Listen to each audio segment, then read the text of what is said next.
Pada episode kali ini dilanjutkan lagi dengan kekuatan mengerikan langsung berkumpul menuju batu-batu di udara, dan kekuatan dahsyat membuat batu-batu itu lenyap. Su Sueying juga memperhatikan keanehan kerangka pada saat ini, dan kemudian Mei Mu menatap kerangka kaisar, karena dia melihat beberapa tetes cairan merah darah yang telah melayang di telapak kerangka, dan dengan lembut menetes ke kerangka. Di kerangka duduk bersila esensi darah itu sepertinya menyatu di atas tulang. Su Sueying juga membuka mulutnya sedikit, melihat darah yang jatuh di tulang putih giok. Perasaan gelisah yang luar biasa diam-diam muncul dari hati mereka berdua. Mata Xiao Yan tertuju pada darah yang menetes ke tulang. Pada saat ini, darah meluncur, tetapi diam-diam menembus seperti air yang bertemu kapas. Ketika semua darah telah menembus ke dalam kerangka, pupil Xiao Yan tiba-tiba menyusut.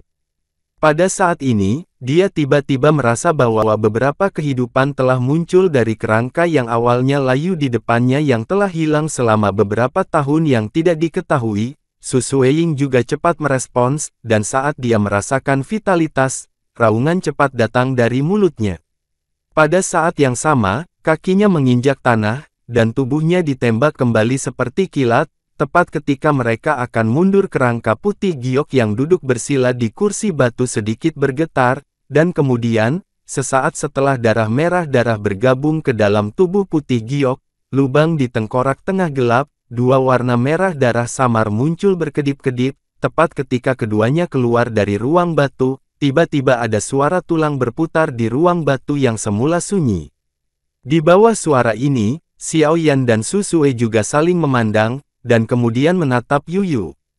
Kerangka putih itu, pada kerangka itu, embusan kabut darah menembus kedalaman seluruh ruangan batu, aura berdarah menyebar dari kedalaman ruang batu pada saat ini, dan seluruh ruang batu dipenuhi dengan lebih serius. Suara kerangka yang menyentuh tanah dari jauh ke dekat, suaranya tidak keras, tetapi seperti menginjak hati keduanya, yang membuat orang merasa sangat tertekan. Wajah Xiao Yan serius, dan dia menoleh ke Su Sueying dan yang lainnya dan berkata dengan suara rendah, situasi ini benar-benar di luar kendali, dan kebangkitan tulang kaisar terlalu menakutkan. Su Sueying juga mengangguk.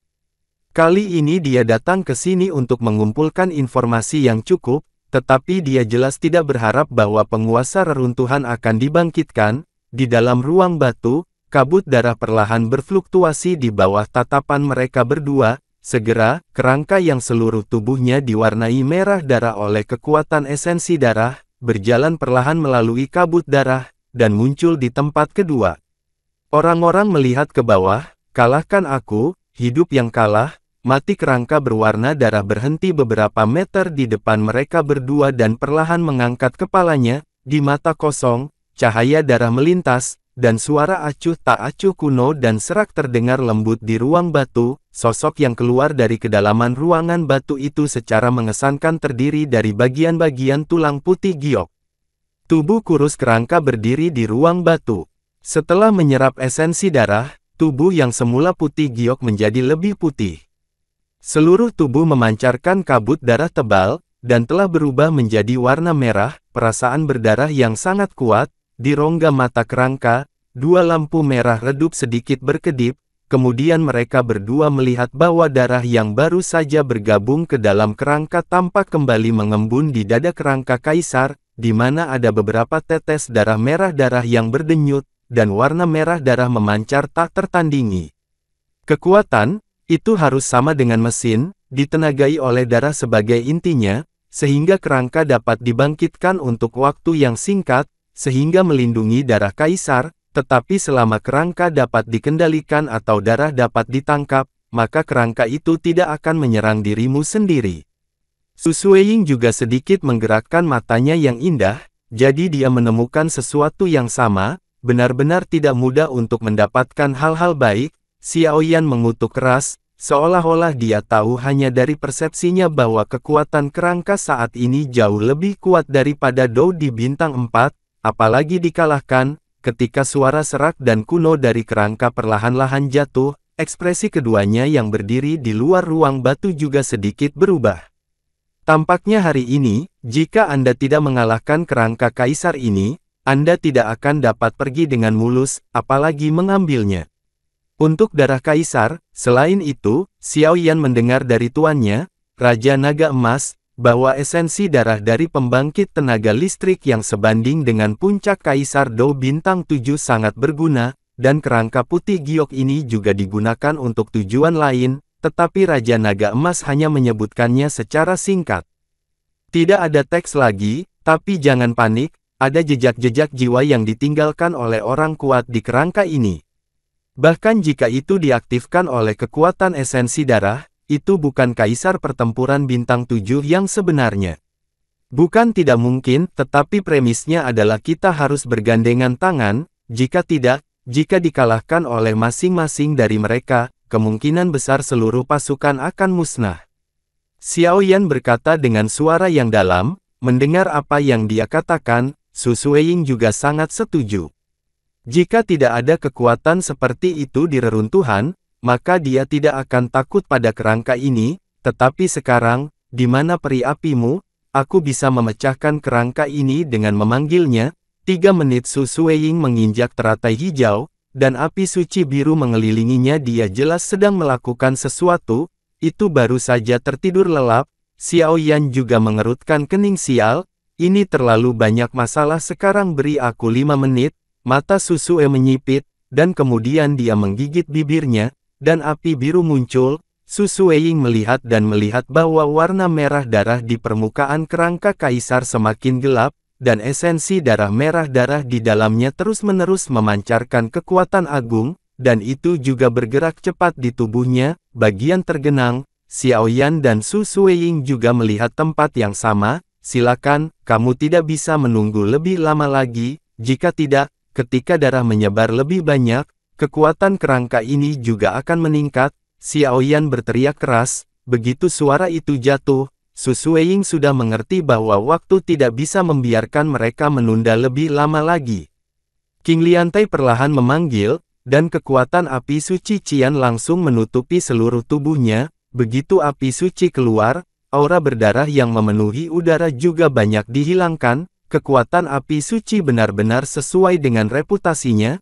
Xiao Yan juga tidak bisa terlalu peduli, dan ketika dia bergerak, dia berubah menjadi bayangan kabur, menyapu ke arah kerangka berwarna giok di ruang batu seperti kilat, dan ki pertempuran putih susu yang luas, seperti gunung berapi, melonjak keluar dari tubuhnya. Kekuatan semacam ini membuat bahan obat yang berharga di aula menjadi layu dalam sekejap. Melihat betapa kuatnya Xiao Yan ketika dia bergerak, Su Sueying juga sangat terkejut melihat betapa sensitifnya Xiao Yan. Cahaya merah di mata kerangka berwarna giok menari, melihat bayangan hitam yang disapu oleh semangat juang yang besar, gigi atas dan bawah menggerogoti sedikit, dan kemudian mengambil langkah. Telapak kerangka merah tua itu langsung menghadap Xiao Yan dan meraihnya. Kecepatan kerangka itu sangat menakutkan. Tepat saat telapak tangannya terangkat, ruang di depannya terkoyak olehnya, lengannya menembus ke ruang yang hancur, dan ketika dia muncul kembali, itu sudah di depan Xiao Yan. Kecepatan menakutkan dari kerangka berwarna giok ini juga membuat hati Xiao Yan tenggelam. Telapak tangannya mengepal, semua ki pertempuran di tubuhnya mengembun di lengan kanannya saat ini, dan kemudian tiba-tiba meledak. Sebuah tinju menghantam telapak kerangka itu, tetapi kerangka yang tampaknya rapuh itu lebih kuat dari baja halus pada saat ini. Bahkan pukulan kekuatan penuh Xiao Yan hanya mengguncang kerangka itu mundur selangkah, dan dirinya sendiri, dia terkejut oleh kejutan itu dan mundur selusin langkah berturut-turut, tampak sedikit malu. Namun, Xiao Yan ini bukan orang yang berhati lembut, jadi setelah menstabilkan tubuhnya, dia bergerak dan menembak lagi, terjerat dengan tulang kaisar lagi, dan pertempuran sengit pecah, percikan api keluar, tinju dan kaki Xiao Yan menghantam tulang kaisar, dan setiap kali dia memukul dengan keras, darah di tulang menjadi lebih ringan, dan cahaya merah di rongga mata kerangka, itu juga secara bertahap menurun. Xiao Yan juga menemukan bahwa meskipun kekuatan kerangka berwarna giok ini sangat kuat, tubuh Xiao Yan saat ini tidak dapat mengatasinya, tetapi kerangkanya masih agak lambat, jadi Xiao Yan dapat menggunakan miliknya, kekuatan jiwa dengan sangat baik. untuk menangkap aksi serangannya untuk menghindarinya, untuk melakukan serangan balik. Melihat efek yang baik dari serangan itu, hati Xiao Yan juga terguncang, dan dia mempercepat serangannya lagi. Pada saat yang sama, api biru di sekitar tubuh Su Suiying juga berkedip-kedip dengan hebat. Cahaya perak melintas di kaki Xiao Yan, dan menyapu langsung ke kerangka kaisar. Pada saat yang sama, darah di tulang rusuk juga terguncang, dan kemudian kembali menjadi putih giok, seperti tulang rusuk biasa. Dengan serangan yang berhasil, Xiao Yan hanya ingin mundur, tetapi matanya tiba-tiba terpaku pada tulang rusuk yang telah berubah menjadi warna putih giok, dan sepertinya ada kekuatan aneh yang muncul dari atasnya. Tulang rusuk yang diserang oleh Xiao Yan, sebenarnya dalam sekejap, bahkan lebih keras dari sebelumnya, bahkan lebih kuat.